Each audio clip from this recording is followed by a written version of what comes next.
kindly, I would like to kindly ask if one of you could confirm if you can hear me just fine, so that we start, I suppose. Thank you very much. Thank you so much for that. We are we're almost towards the end here. We decided that we won't really be able to cover a lot of things that I would have really loved for us to cover, right? It turns out that there's quite a bit of content still remaining, and by my count, we're only remaining with Tuesday, Thursday and Friday, so 3 lecture sessions, and I would want for us to make the best out of the 3 remaining lecture sessions. There's no point in rushing here so that we cover more topics. So it's like we're just going to freeze things until lecture series number 5 here. So the modeling part, we are unlikely to, but we'll see. Maybe we can have a makeup class over the weekend.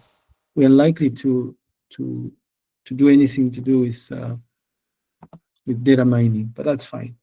All right, so on with it. We're going to proceed here with lecture series number 5.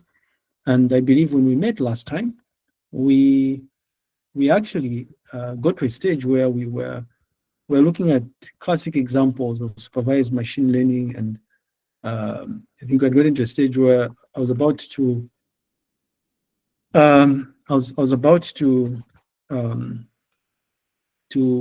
speak to this slide, right? So imagine a situation where you go on Go Zambia Jobs, or somebody approaches you from Go Zambia Jobs, and they mention to you that one of the things they're looking at doing is building a model that takes in as input, qualifications and the domain experience and references, and then it spits out the expected salary, right, of a given input here. Now, whenever you're talking about expected salary, the obvious thing to relate to this is the fact that it will have to be a quantity, is it? It's like it's 15,000 or 15,500, and immediately start talking about numeric attributes. In this particular case, continuous attributes, in essence, talking about regression, right? So this is a purely regression problem, And then I have another example here where we are using the union catalog, so union.ndot.org. This platform is used to make available dissertations that are produced by students from across the world, right? All universities across the world. Last time I checked, I think there were a total of about 7 million plus dissertations from all the different countries in the world. So in this particular case, we don't really know what we are doing, but we're just trying to make sense out of the data that we have available relative to, it could be like institutions, ETD titles, and ETD abstracts, right? And clearly, because we don't know what we're looking for, the problem here is tied to unsupervised machine learning, right? And so we'd probably find ourselves using techniques like DB-scan, for instance, or k-means clustering, right, to cluster the data in essence. Now, again, just to put it out there that our focus in 4792 is on supervised learning or supervised machine learning, and the unsupervised learning or unsupervised machine learning. Specifically, we're going to look at regression, classification, and clustering. I don't know about regression because it's not part of the syllabus. I just thought it would be nice to include, right? But we're going to prioritize our discussion of classification and clustering. And then I think I went through a series of, I don't know if I went through a series of these examples here, but we see that in most of these applications that we find ourselves using, there's implicit and explicit integration of some aspects of, I guess it's AI now, but there's quite a bit of supervised machine learning, right? So it's translation, for instance, or tools like Smart Compose. So if you're using Google Docs, what you'll notice is that there's sort of like a prediction of the next token, right? That should be associated with whatever it is you're writing. What I found myself is, for instance, Smart Compose still is for the longest of time, every time I need to write something here. I don't know why this is not working, but the moment I type hello, right, it will know that I want to to do a hello everyone or something like that.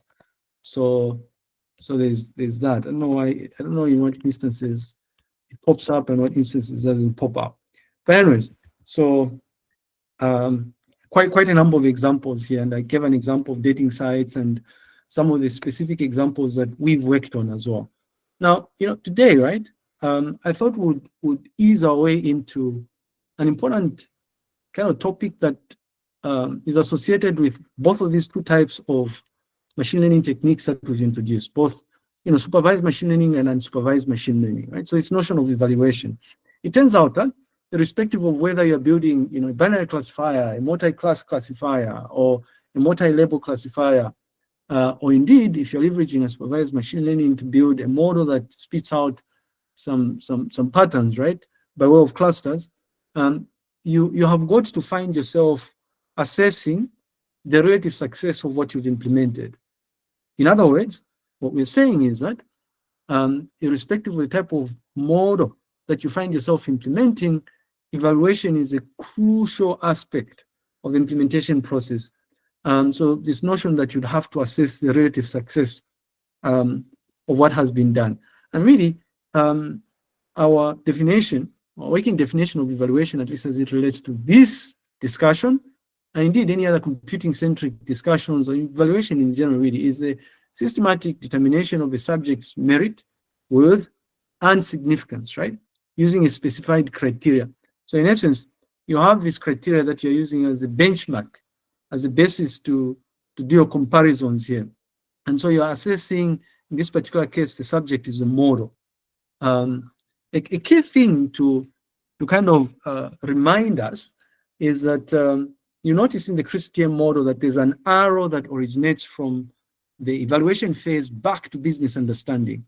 And this makes sense, right? Because at some point during our discussion of business understanding, we said that we come up with goals and business objectives, is it? Part of what we'll probably need to do as part of business understanding is to state that this inference model that we're going to implement as part of modeling should have at least an accuracy of, let's say, 80%. If it's less than that, then I don't think it's going to be worth it for us to deploy a solution that uses a model with less than 80% accuracy, for instance, right? And so you notice here that we would be doing this assessment based on the criteria we would have devised as part of business understanding. It's the reason why there's an arrow that goes back to business understanding here.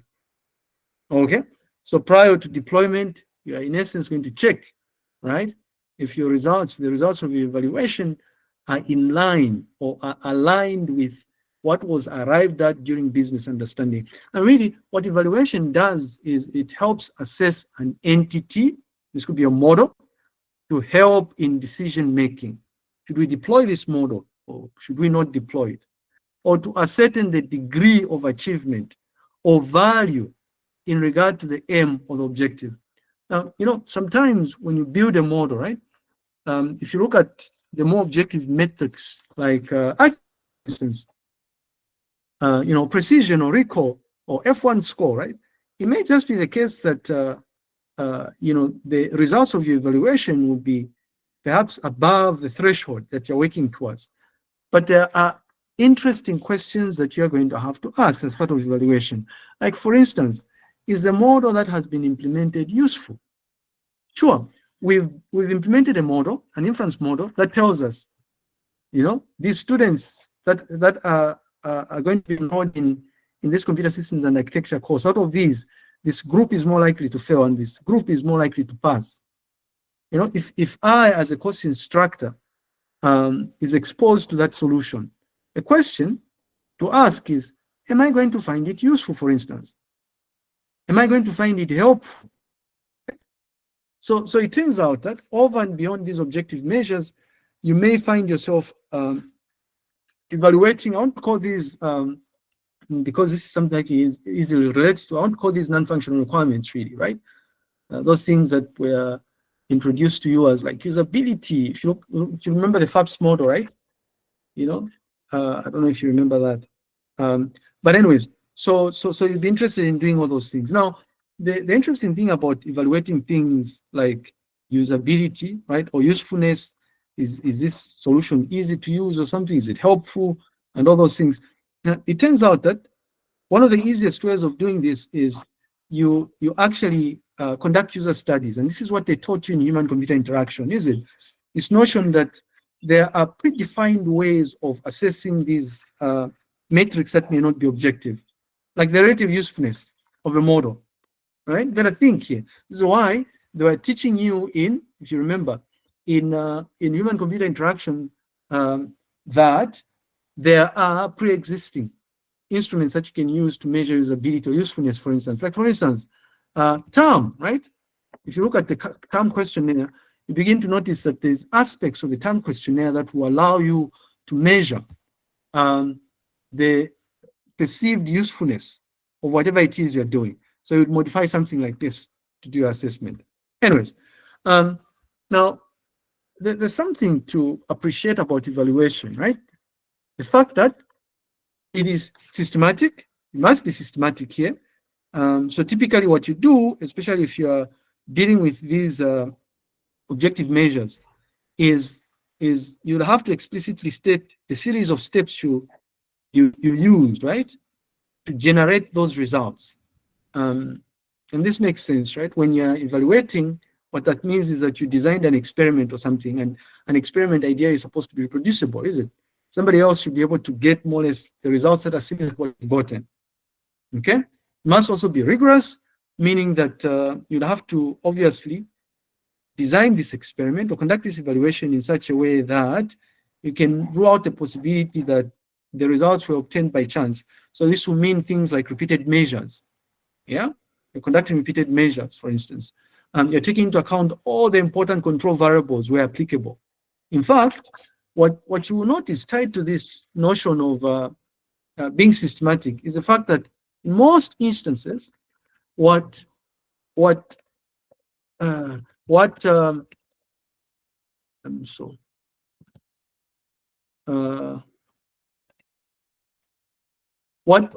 researchers will do is they'll give you specific information necessary to enable you to reproduce the findings. Observe, this work we did a while back, it's been a while here. I think this was done in, I don't know, it's 2021 or 2022, 2021, I think it was.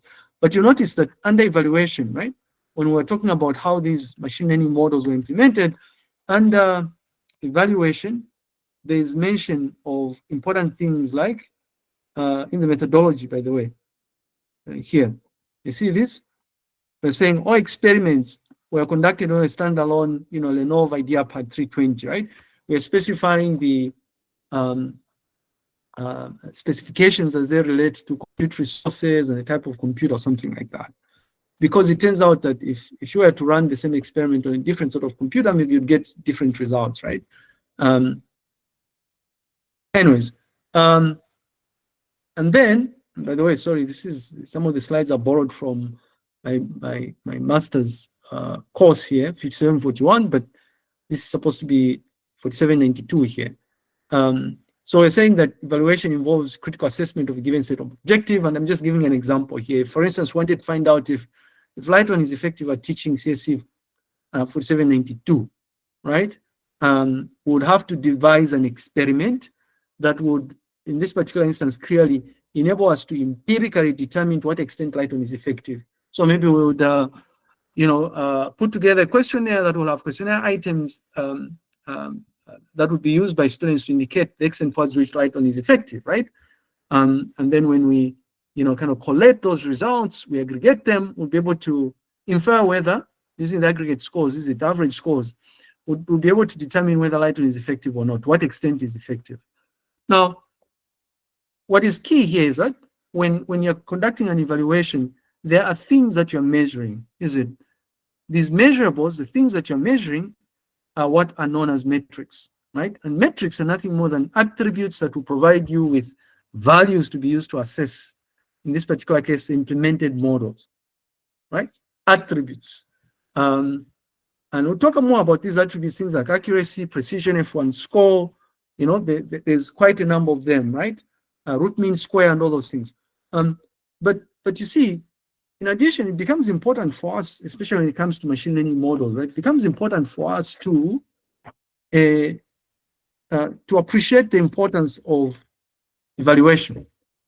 I'm sure you've heard of these very, very sad stories about how people have perished on planes or something. Way back, there were a number of Boeing 737 MAX planes that went down, and it turns out that after a couple of them crashed, they realized that the root cause of this was actually a software bug. All right. Now, one would argue that part of the reason why you would have software powering critical infrastructure, like a plane in this particular case, would be buggy is because there was no extensive evaluation. There are more examples. I like using this example as well. There's actually even a Wikipedia page here on what is that here?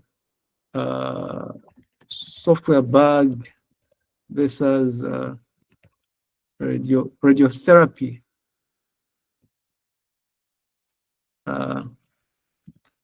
Radiotherapy dosage or something like that. I don't know. I'm trying to. I don't know if you guys if you've done a software engineering course. I'm pretty certain during testing, this has been introduced to you as a case example, right? It's a classic. Typically, it's used in most software engineering courses here, right? So it's Therac 25.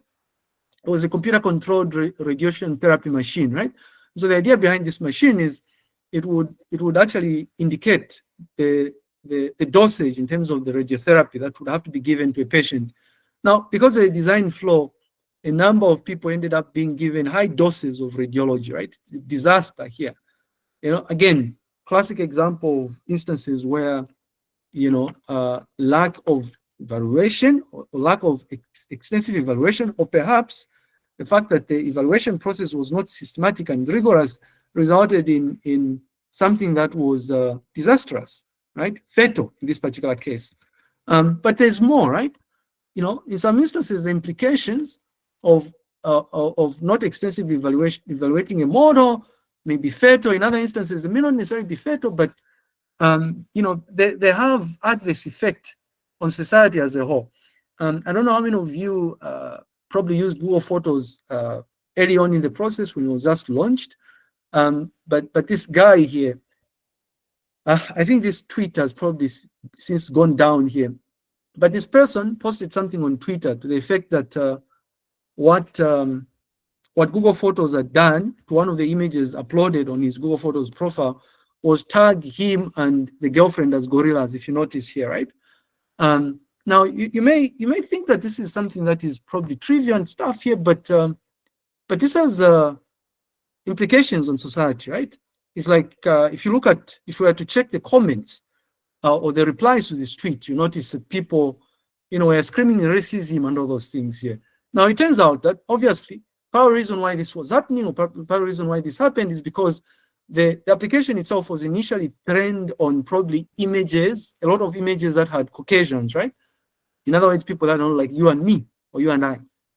So again, there are certain domains where socially accepted norms are compromised, for instance, right? Of course, there's other applications of evaluation, like when it comes to searching. You may not know this, but there's quite a bit of AI, right, integrated into those results that you see on your search engine result page. When you key in a search phrase in your search engine, like Google, for instance, you know how the results are paginated?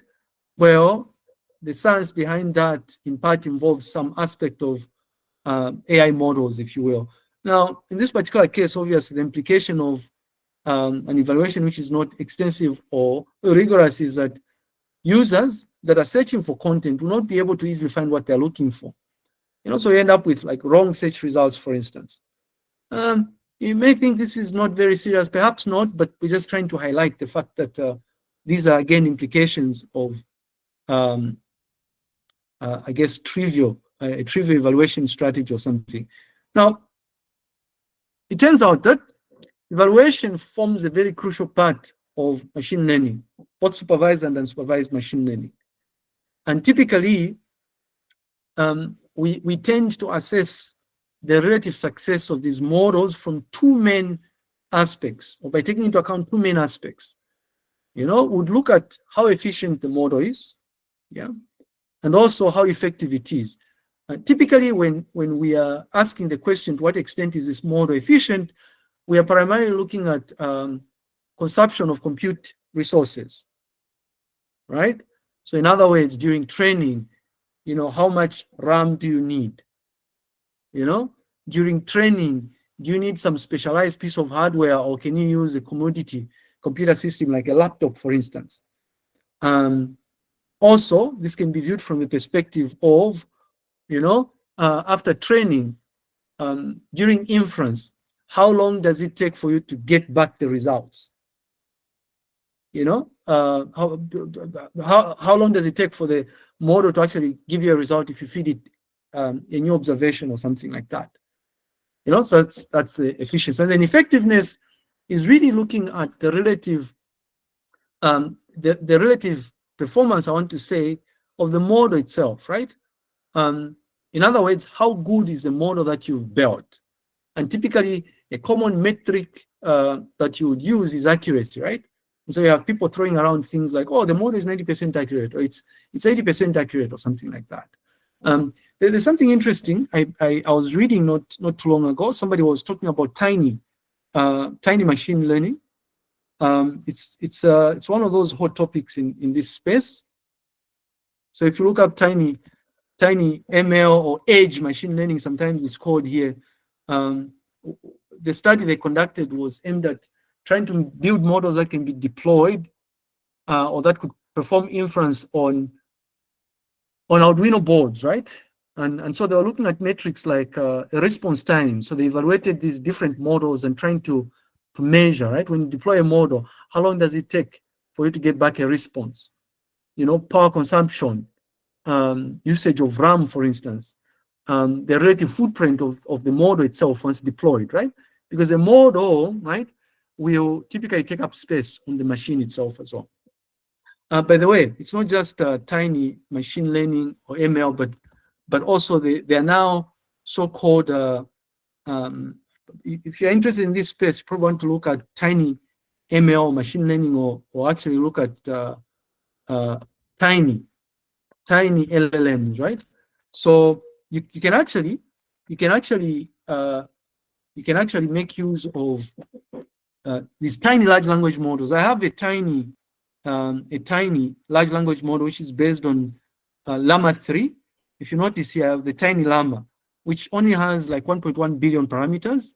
And if you look at the total amount of space, right, that this thing occupies, it's like less than a GB, it's 637 megabytes. What this means is that because the way these large language models work is they typically use up quite a bit of RAM. So this means that the amount of RAM I'm going to use when I fire up tiny Llama here is going to be significantly less than the RAM that would be used if I'm using this version of Llama. By the way, the actual Llama model has a lot more parameters than even this thing that I have. These are distilled models, is it? Right? They'll dumb them down in such a way that they're distilled, so much so that people with community computers can still make use of these models. But ideally, if you had to go to Llama, for instance, and look up the most recent version of Llama, these are huge models, right? I'm going to go into models here just to put things into perspective. If you look at, but where is this now? I was looking at Llama 4. It's not there. But if you look at even the version of this DeepSeek that I have, right? It's a distilled version, yeah? In fact, there's other techniques that they'll play around with, like quantization and all those things here. But you notice that the things that are usually that will be in a position to give you really more accurate results when you prompt them are these with larger parameters, right? 671 billion parameters. What I'm using myself is a the 8 billion parameter model of DeepSeek, for instance. And the reason I'm doing this is because the amount of space that this thing is going to occupy on my machine is far less. So if you notice 8 billion parameters, I only need 5.6 GB. If I decide to use the one with 14 billion parameters, it's 9 GB. If I use the one with 671 billion parameters, it's 404 GB. Huh. Good luck finding a laptop with that much compute, right? But you want to look up, if you're interested in this space, you want to look up also the OLAMA repository on GitHub. There you will find listed the more recent version of the Llama model from Facebook. The thing that is it Llama 4, something like that? Is it here? Yeah. So if you notice here, right, Llama 4, you can actually install Llama 4 with the one with 109 billion parameters, but what you'd need is this much space. In fact, a lot more. You'd need significantly more RAM, right, for you to be able to use this thing. Of course, there's this version of Llama 4 which has 400 billion parameters. But anyways, so what we're saying here is that it typically assesses models relative to the efficiency and effectiveness aspects, right? Now, really, effectiveness is nothing more than an extent towards which the machine learning model is successful at accomplishing its intended objective, effectiveness, right? Whereas efficiency is a relative cost.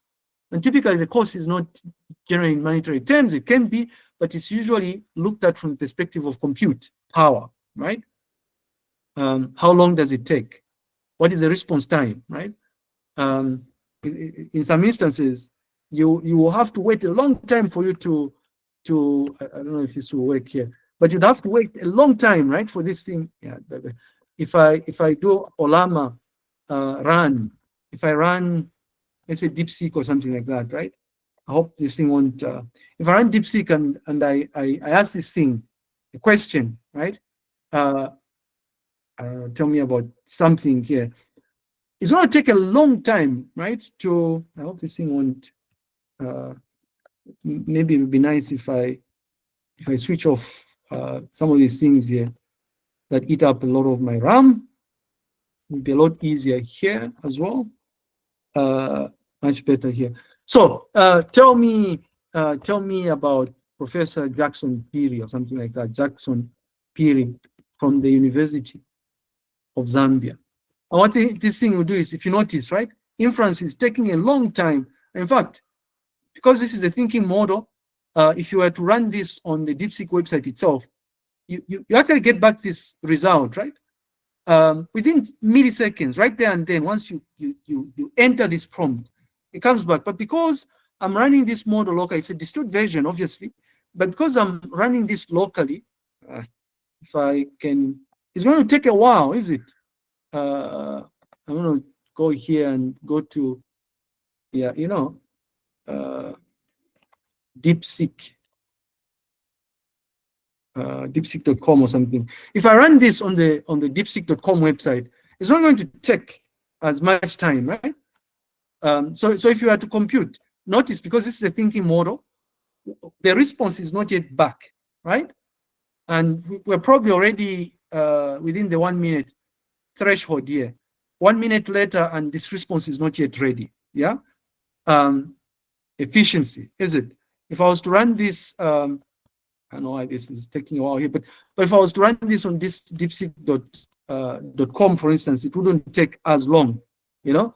Anyhow, and then we see here that so that's efficiency. And by the way, part of what we are saying about effectiveness is, you would say this DeepSeek R1 model, the one with 8 billion parameters that I have on my installed on my laptop, is obviously not as effective, right? But what is this now? It's obviously not. Wow, everything is in Chinese also. I don't even know what I'm clicking here. It's not as effective, huh? Because already okay, it hasn't yet gotten there. But if you notice here, double checking, I know Professor Phiri from my research days in development studies. He's a prominent figure in African academia that distinctive combination of post-colonial politics. And we know this is not true, right? There's only one Professor Phiri at UNZA. There it is. There's only one Professor Phiri at UNZA, and what this thing is going to spit out is garbage, right? And it's okay, you can use, you know, RAG and all the fancy things here, but I wanted to use this as an example to illustrate that in this particular case, you deduce that the DeepSeek model, right, the one that has 8 billion parameters, is obviously not effective, is it? It's showing, it's hallucinating, in other ways, right? So what I would be doing is I would be implicitly, I'll implicitly be evaluating its effectiveness. If there's a lot more hallucination when it comes to prompting Zambian-centric information, then you deduce that the DeepSeek 8 billion parameter model, distilled model, is not effective. If this is making sense. Let's just see here how quickly it's going to take. If you notice, this thing is still running, right? 2 minutes later. Efficiency, right? Compute resources, response time, and all those things. I'm just curious, ladies and gentlemen, right, to see what DeepSeek is going to say, because I know there's probably going to be a little bit of retrieval augmented generation, but also it's likely that the model that is used here, the model that I'm using here is not a distilled version, right? It probably has billions of parameters. So it's the original one, more refined actually also. And boom, right? Within a few seconds, done, right? And it's actually, this is pretty reasonable here, right? It's telling us that Professor Piri here is into computer science, which is true. There's probably a little bit of RAG here at play. I'm sure towards the end, it's going to also tell us that most of this information has come from a given website or something like that. This is much, much better, right? Lo and behold, this thing here is still thinking, right? Still thinking. Anyhow, that's neither here nor there. I'm curious here. Ooh, quite a bit of stuff here coming up for Zapiri. That's fine. All right.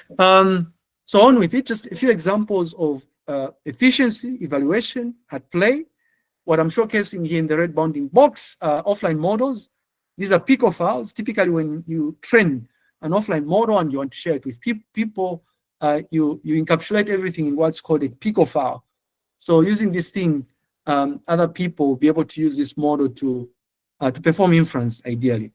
But we see here that for this particular model, we're showcasing the amount of, I believe it is a model, I don't know, or maybe the preprocessed intermediate result. We're showcasing that the amount of storage space that was required was slightly over a GB of space.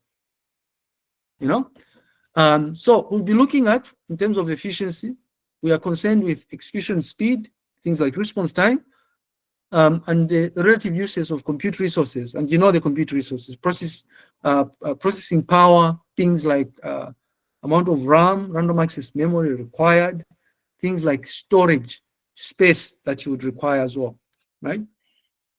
Just to put it out there, it may not be relevant for you, but I guess we want to mention this nonetheless. It turns out that there are certain experiments to do with AI and machine learning that are virtually impossible to perform on a commodity machine like your laptop, right, or desktop computer.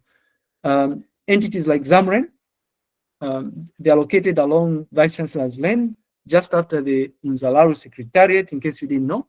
There's that fancy building, right, near Kamloops Road there. What they do is they're in the business of providing services to do with compute to higher education institutions. In fact, the membership for Xamarin largely comprises of higher education institutions like UNZA, CPU, Zikas University, UNILAS, right? Now, in as much as they are well known for providing AD-ROM, right, where you can use the internet even when you're at Zikas using your UNZA credentials, but it turns out that they also provide access to compute resources, right? So if you go to HPC, which is high performance computing, .xamarin.zm, you will find details of what it is you can do to request for high performance compute infrastructure from Xamarin. Now, you're sitting there and you're wondering, well, but wait a minute, Lighton, I can use Google Colab, right?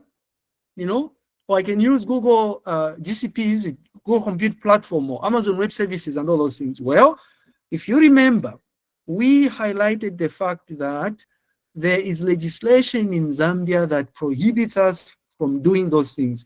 So if you're building inference models that involve, or that will involve you making use of personal identifiable details, you'll be doing the wrong things, is it? If you're using GCP or AWS, right? What you do is you go here.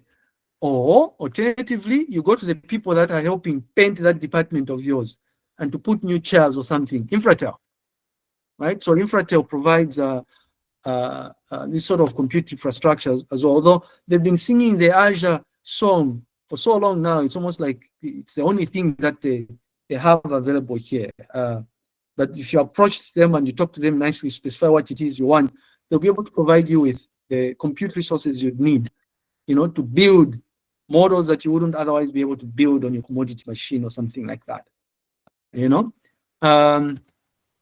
As neither here nor there, I guess. Anyways, now just to talk a bit more about some evaluation metrics, that we will see as we start looking at supervised machine learning and unsupervised machine learning. A point to note here is that these metrics are dependent on the task, right? The task you are performing as part of the implementation process of this machine learning model. Like for instance, if you're building something that's going to predict a quantity, right? A continuous attribute, you'll be using mostly these metrics here that are here, right? If you're building a classifier, binary classifier, or perhaps a multi-class classifier, for instance, you'll be using these metrics here, right? If you're leveraging, unsupervised machine learning, you'll be using this sort of metrics. When we look at what you call this k-means clustering, we will introduce you to a very bizarre metric, right? It's a technique really. It's called the elbow technique, and the idea behind it is you draw a graph, a graph that represents an elbow, and the thinking is that the total number of clusters associated with the data that you'd be analyzing is going to be identifiable by checking where the elbow in your curve, where the elbow manifests itself, right? So you just draw a straight line to determine the number of clusters associated with the data that you'll be working with here. Of course, there are other tasks that may not really be associated with these classic things you're going to be looking at. Like for instance, if you're working with text, you're generating text, you want to build this piece of software, this model that is going to be automatically generating content. I think I gave an example of automatic metadata generation project we're working towards here. It's like if this piece of software generates something like it's writing, let's say generating content, and for argument's sake, it's you've built it in such a way that it generates content about how a student would phrase things at UNZA. Maybe one of the phrases would be I is student at UNZA or something like that, right? It generates something like this, and then you have like your gold standard, right? The reference text to I am a student at UNZA. It turns out that if you have something like this, right, you don't evaluate this by looking at exact matches, because you will never, or you might, in all likelihood, it's rarely the case that you would have this model generate the same exact piece of text that matches your gold standard.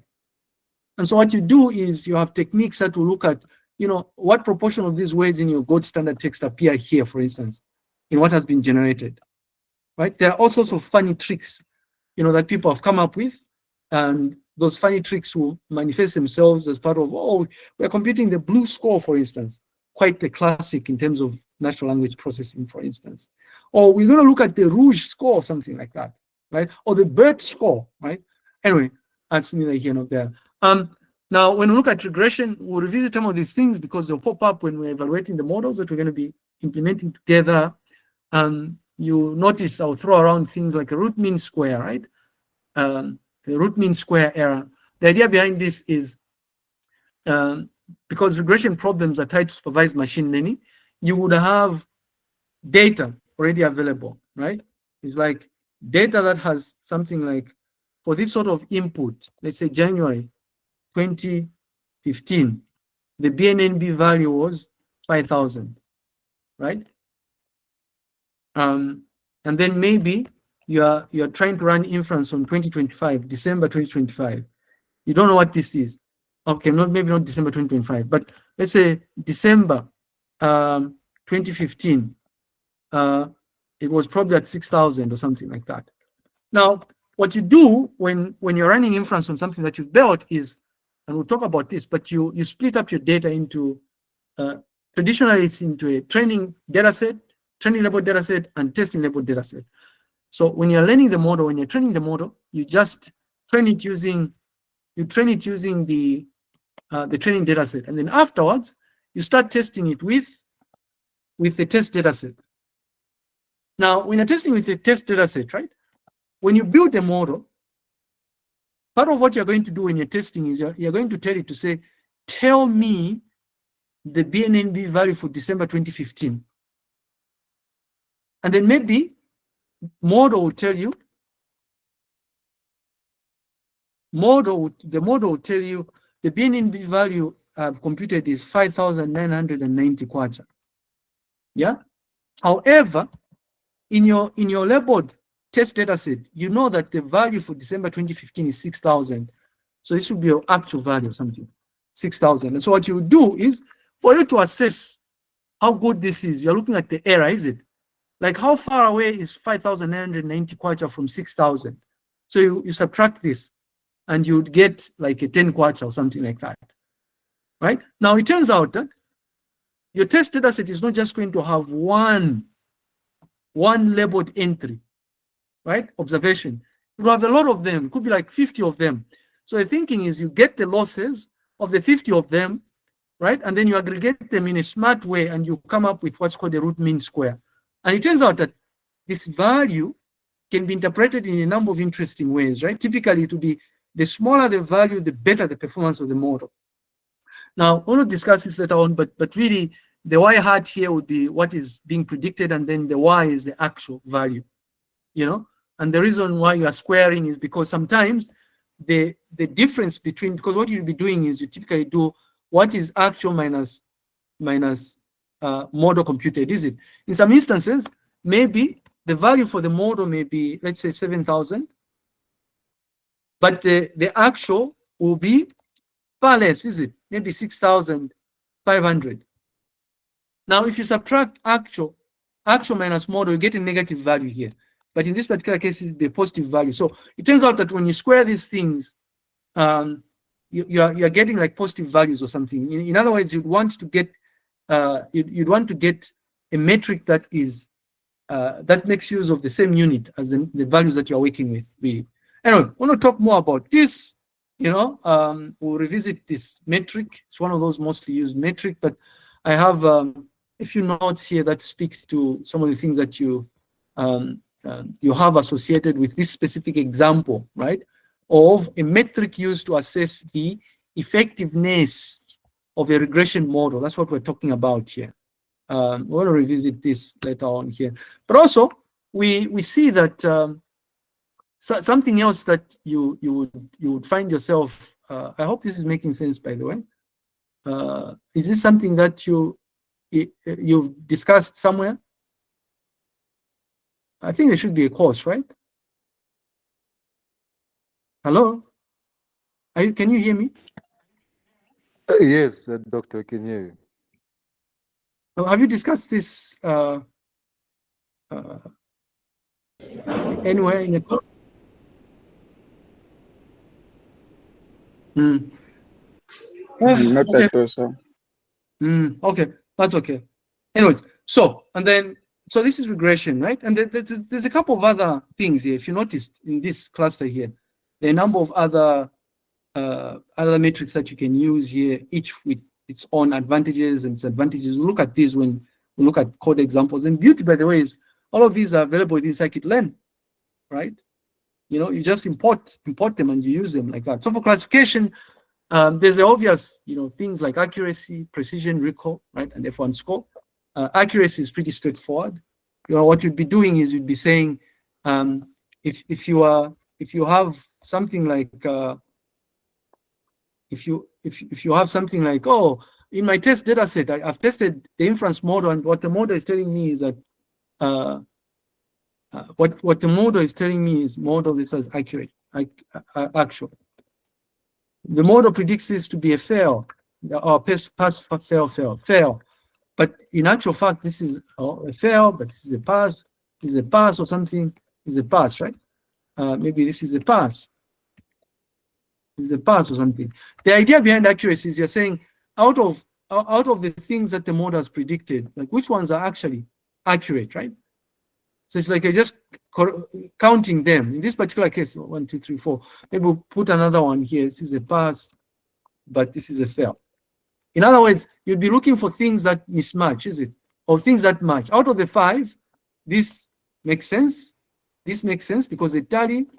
This makes sense because they tally, and this doesn't make sense. So it's like you're saying the model is able to do the correct things 3 out of 5 times of the time. And so what you'd be doing is saying 3 out of 5 multiplied by 100, right? And you say, oh, our model is 60% accurate or something like that, you know?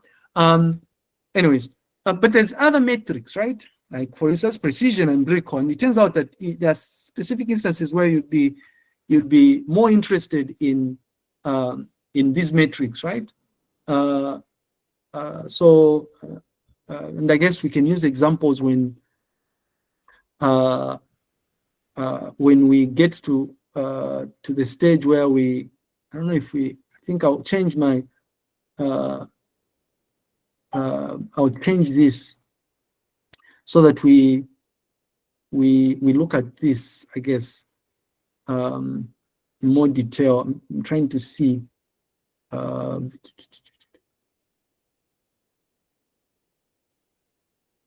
I'm trying to think of an instance where, but we'll figure this out. Yeah, I don't know what that is here.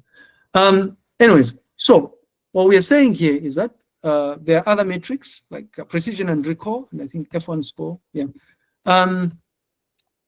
these are mostly used in classification problems or tasks. So when we start looking at these things, whenever we make mention of precision, we are looking at the things that are returned that are relevant. In other words, for precision, we're saying that out of all the items that, out of all the items that the model indicates as being positive, which ones are actually positive, right? I don't know, this is from Wikipedia. I normally use this as an example because somehow I'm convinced that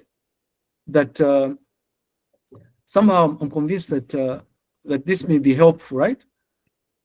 So it's like for precision, if you notice, what we are saying is we are getting a ratio of the things that the model says are positive, the green thing here, right?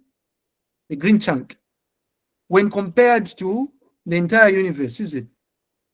When compared to the true positives and false positives. So for instance, if you have a model that predicts, let's say, 10 emails, I don't know if I have, I was using an information retrieval example here, but back to the model example. If let's say you have a model that predicts 10 emails as spam, right? But we discover that actually not all the 10 emails are spam, but 7 are actually spam and then 3 are normal emails. The precision is going to look at the ratio of those that have been identified as spam, which is 7, divided by those that are really spam and those that are normal, right? So those that are really spam and those that are normal. True positives plus false positives, which is why here, right, we have this universe of cases or elements. Okay. Again, these are all automated, right? You notice when you start using scikit-learn that this process is automated. And then recall is really the total number of relevant results returned. And really what we are asking is a simple question here. Out of all the actual positive outcomes, how many did the model find correct? Right? And again, right, if you think about this, it's almost like, and by the way, I may have false positives, which is fine here. Yeah, this is fine. It's like out of all the actual positives, right? Which is why what is at the top here is the same, right? out of all the actual positives, how many of these did the model, how many of these did the model correctly find? But if you look at our universe of cases here, the things that are in green here, right? The oval here are the things that are returned by the model, right? Everything, including what's in the oval shape here and outside here, is everything else, right? So I can think of everything else here as maybe your test data set or something like that. And so what we're saying is that we are interested in checking the ratio of the true positives and true positives plus false negatives. So you're splicing out this chunk here, which is why we have this here. So in fact, the formula for recall is true positives divided by true positives plus false negative. If that is making sense. Anyways, so this is precision, and this is your recall here. Okay, pretty straightforward. Now, you know, sometimes maybe a nice way of thinking about this is with precision, you're answering a simple question of how accurate are the positives that are predicted, right? How are they accurate? Whereas for recall, it's how many actual positives were found, if that makes sense. Anyhow, maybe just to emphasize here that if you're interested in, if you think about it, right, the question of how many actual positives were found, a classic example where you might want to use that is medical research, right? Like you're detecting pneumonia, like what we've been doing here, or cancer. You'd be interested in what actual positive cases have been found, right? So that you direct the correct treatment. The same applies for things like fraud detection. Yeah. Whereas for things like precision, where again you're looking at things like how accurate are the positives predicted. You know, spam, right? You wouldn't want the important emails to be going to your spam folder, for instance. Anyhow, so that's that. We will see this in action, right? Now that we've had a discussion about some of these things, by the way, the F1 score is just a harmonic mean, really, of precision and recall, and the formula is quite simple. What you do is you have this formula here, like precision multiplied by recall. Well, it's 2 times precision divided by recall divided by precision plus recall. You're getting the harmonic mean. In essence, you're trying to get this metric that gives you the best of both worlds, right? When you take into account precision and recall. Yeah.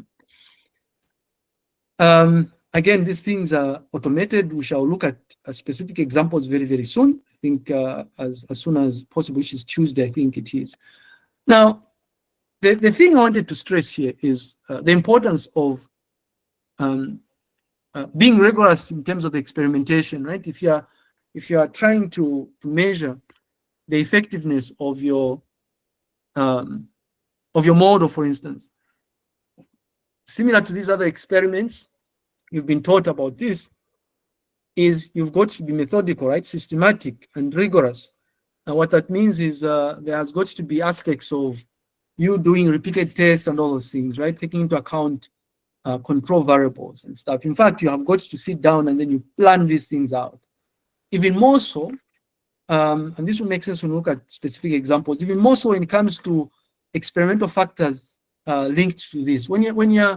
You know that when you're conducting, let's say, a survey with human beings, it's usually a lot easier for you to conduct those sort of studies, right? The factors would typically be demographic factors, usually gender, you know, age and all those things. But the moment you start implementing models like this, you start taking into account things like feature combinations, right? Things like the specific estimator that you're going to use. Things like the hyper parameters and how you're tuning them. Yeah. Things like transformation techniques. If you're working with text, you know, count vectorizer, this as TF-IDF.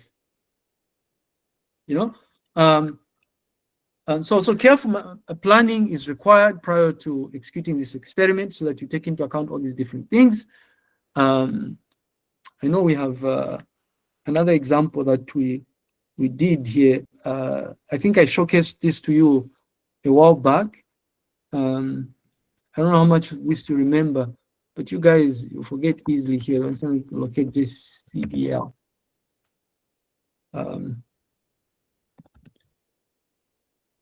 I don't know here. Oh, I want to say this. And I think it's a JCDL paper or something. I don't know if some of the things that we did as part of this. No, but this is not it. This thing has been pending also. We need, let's see here. I don't know. There's a paper that we did. I've forgotten when it was. Was this in 2023? Yeah, it's 2023. This.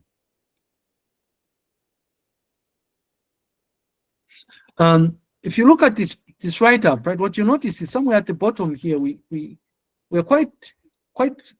provide important information that we took into account when we're conducting this experiment. If you look at these factors, right, it's like, what features should we use? Title, abstract, or a combination of title and abstract. These are text features, yeah? What else? What estimator should we use? It's like, well, must we use multinomial naive Bayes, random forest, or should we use stochastic gradient descent classifier? Well, thank you very much, but what transformation technique must we use? Should we use a bag of words model, term frequency, or must we use TF-IDF?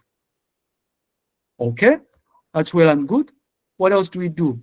Okay, we want what specific multi-label technique must we use? Must we use binary relevance? Must we use classifier chains? Or must we use one versus rest? Now, for us to arrive at all of these things, we sit and we're thinking, right? You're thinking about what you're going to do. We were able to arrive at all these different configurations because we were very systematic in terms of designing our experiment. This was done by, in conjunction with the master's student I was working with. Robert Msendo is the current ICT director at NIPA or something like that. So the experimentation process must take into account all important aspects, right? Where you plan extensively, you operationalize the experiment, you analyze the data, right? And you present these things. What you will soon see is that there are a couple of other things that I'm going to introduce you to, especially once we start looking at the actual techniques like classification and regression and unsupervised, machine learning techniques like k-means clustering, for instance. There'll be visual visualizations of some evaluation techniques. Like, for instance, we discussed the importance of a so-called rock curve, right? Where you are determining the best option by looking at the area under the curve, for instance. Anyway, so really experimentation requires that you carefully think about things like the experimental setup, specific tasks where applicable. If the users are going to be interacting with a model, what exactly are they going to be doing here? A description of the data, very important. What is the size of the data set? What are the attributes associated with the data set? And of course, the experimental procedure, right? This is what we did to do a test, the repeat test and all those things. So with that being said, when we meet day after tomorrow, we shall then dive into supervised machine learning. I want us to start looking at this. I'm going to pause here and ask if there are any specific questions about our discussion today on evaluation. It's a high-level discussion of evaluation. I decided against the previous plan was to say we start discussing these evaluation techniques. Once we get to classification, that's when we introduce you to, for classification, you have things like a rock curve for binary classifiers, or for multi-class classification, you have things like a confusion matrix or something like that. I wanted to give us a high-level overview of what evaluation is all about, why it is important, significance of evaluation, so that when we start going through code, which we shall start on Tuesday, you'll be able to easily relate to some of the things we shall be doing. Like I say, the precision here is this, the accuracy is this. And then this is a graph showcasing confusion matrix or something like that, or the rock cave or something. If there are no questions, we can let you go, I guess. This is 1903. I will see you. Yes, Godfrey has a question. But there's a question from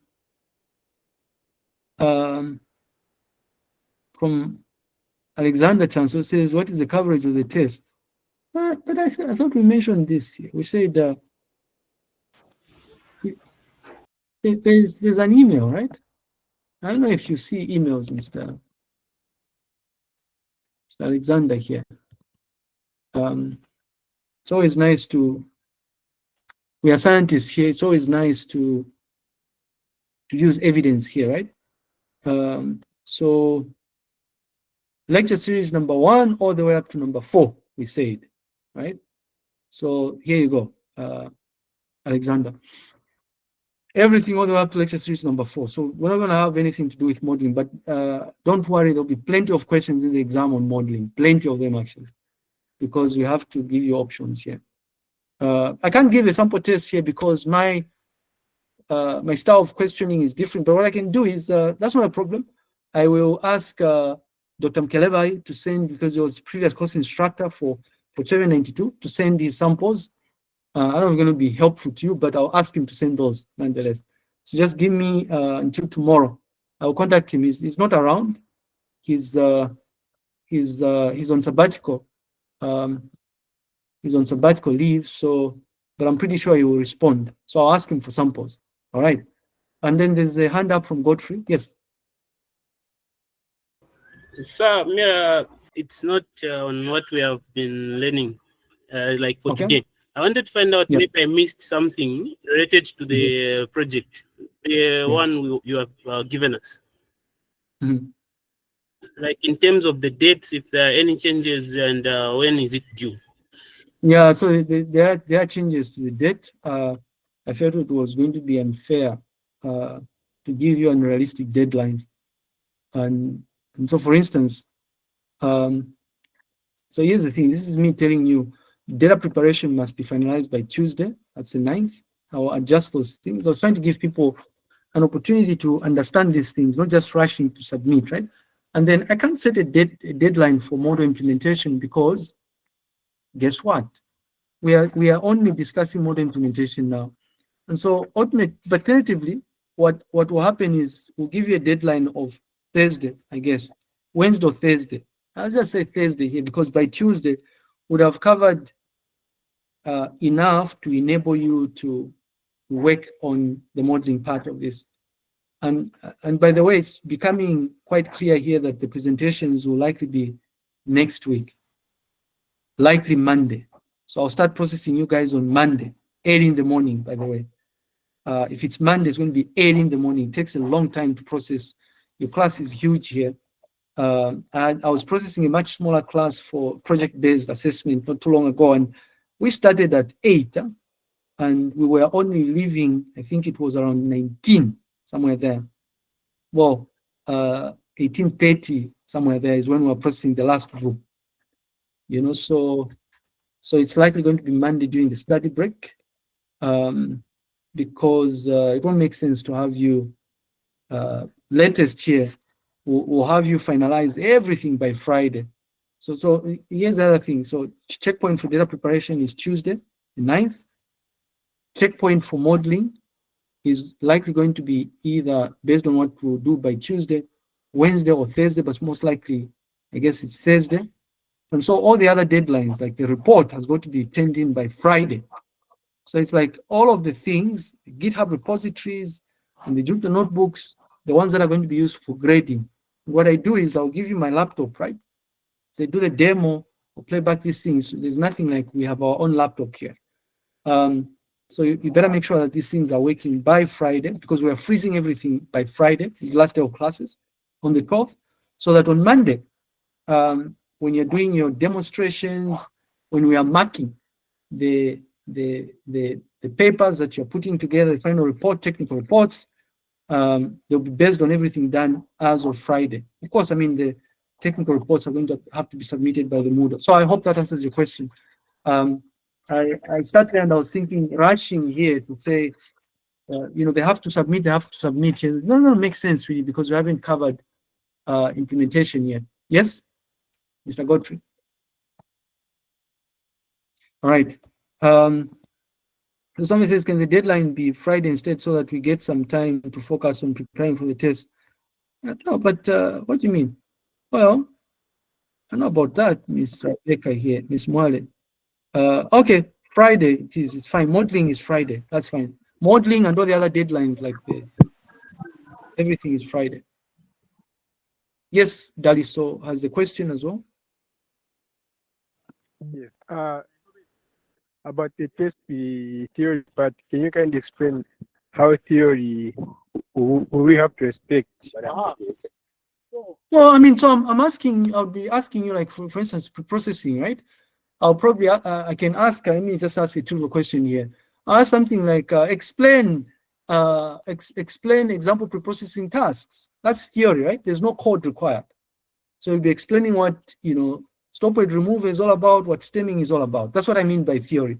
So I'm saying theory because there'll be questions that will have nothing to do with code. You don't have to write any code constructs whatsoever, nothing, right? We've covered quite a bit here. We spent quite a bit of time talking about things to do with, there's a whole bunch of things here, right? Ethics and data and stuff. There's plenty of questions to go around. So that's what I mean. In other words, the word theory is being loosely used to refer to things that have nothing to do with writing code, because this course is not just about writing code, right? Does that make sense? Yes, it makes sense, sir. Thank you. Good. Thank you very much. All right, everybody. Thank you very much. I will see you on Tuesday. We have class at 5. Good night.